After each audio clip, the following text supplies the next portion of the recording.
Hi, today I'm going to share with you some simple financial habits which can be formed for creating and sustaining wealth. So let's begin. The first one being pay yourself first. Make this a non-negotiable priority for yourself.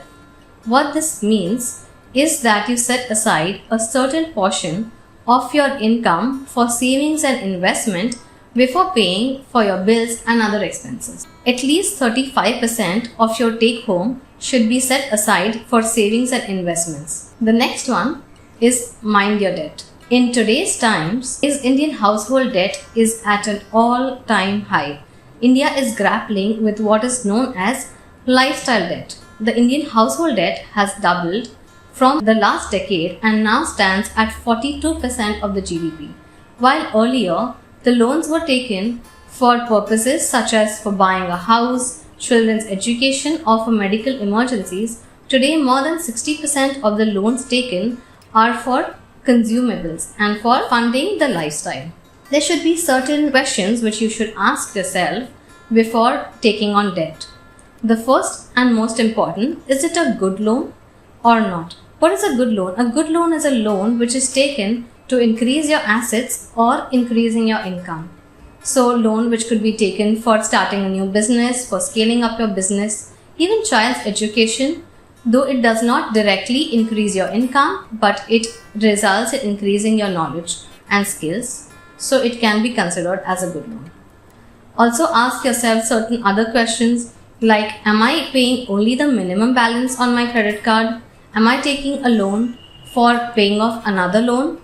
And am I funding my lifestyle such as vacations, fashion or gadgets purchase via the loan? If the answer to any of these questions is a yes, please rethink.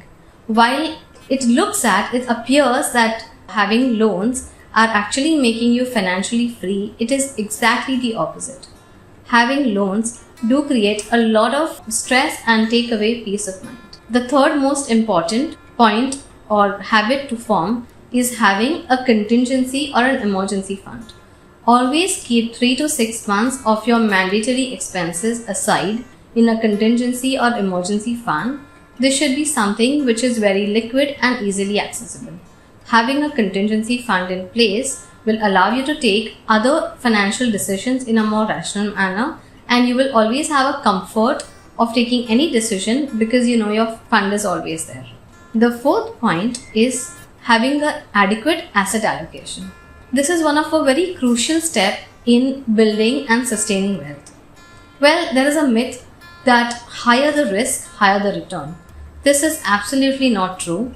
Having a good asset allocation can result in you achieving higher risk adjusted returns by lowering your risk and protecting your capital.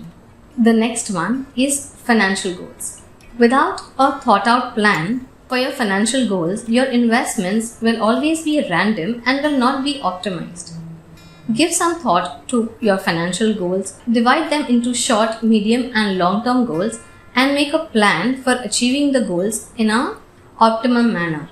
Once your finances and investments are aligned with your goals, your wealth will definitely be created in a more sustainable manner. I hope that you form these habits and follow these habits for creating and building your wealth.